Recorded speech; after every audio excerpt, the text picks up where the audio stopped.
Hello, U.S. history students. Happy Tuesday.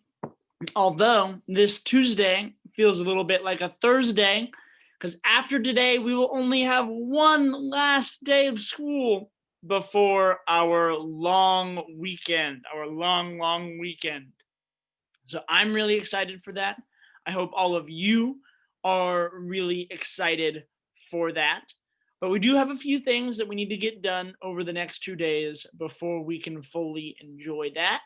And I want to give you the most possible time to work on it. So allow me to share my screen and dive into this for the day. We're going to finish up our work on the Louisiana Purchase. Our daily objective is I can answer the question, what motivated President Thomas Jefferson to make the Louisiana Purchase? By analyzing primary source documents and coming up with a thesis statement. So for boy band, really quickly, I want us to imagine that a large territory was put up for sale in Southeast Asia, about the size of the Louisiana territory that Thomas Jefferson purchased, and you had the money to buy it. What would you do with that land? Take a moment to think about it. It could be anything. So I want you to be creative. What would you do with a massive purchase of land that you purchased for yourself?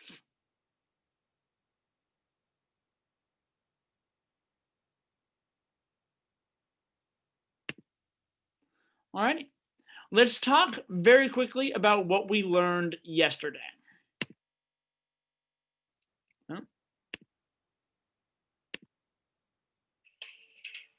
The Louisiana Purchase was the real estate deal of the century, the 19th century. For mere pennies an acre, the United States of America doubled its size overnight. Here's how the deal went down.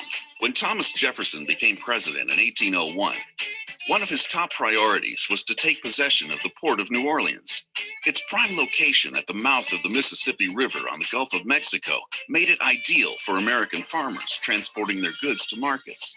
So Jefferson sent a broker to talk with the current owner of New Orleans, France.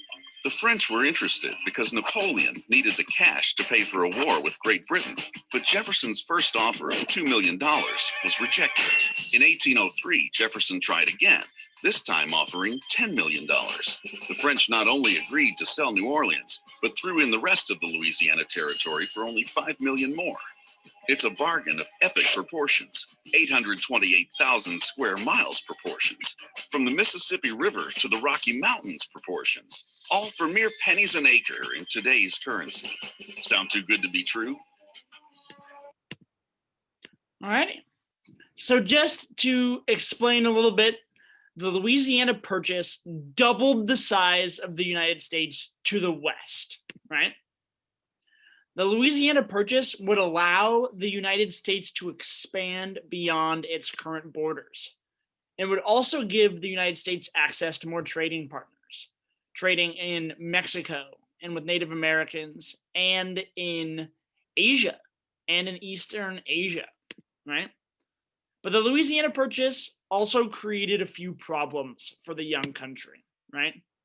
Making new states, how would they do it, right? They needed to come up with a process. Disagreements on land usage, right? The Federalists would want to use the land for industry, for manufacturing. But Democratic Republicans, they would want to use it for farming. So how would that go down? Also, the two big problems that came from the Louisiana Purchase. Would there be slavery in the territory that was Louisiana? And what would they do with the Native Americans who already lived there? But these are all problems that we are going to come towards in a little bit, okay?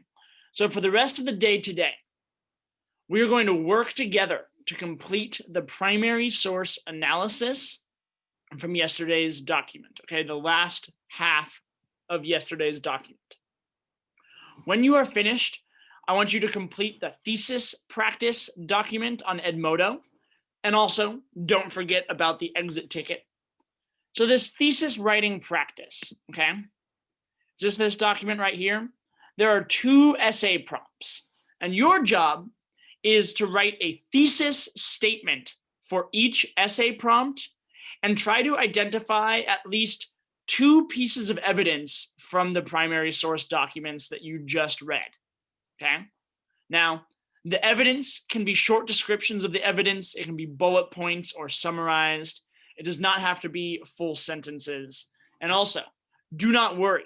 We are not turning these in to full essays. Okay. Instead, we are just leaving this here as a thesis and some evidence. This is just practice coming up with a thesis and preparing to back it up with evidence. Just good practice, right? Good practice is always a good thing. So, US history, we're going to try to cruise through these next 2 days to get to that 5-day weekend. So, thank you all for being here. Thank you all for doing your best on this. And I look forward to seeing everyone tomorrow. Bye. Have a good one.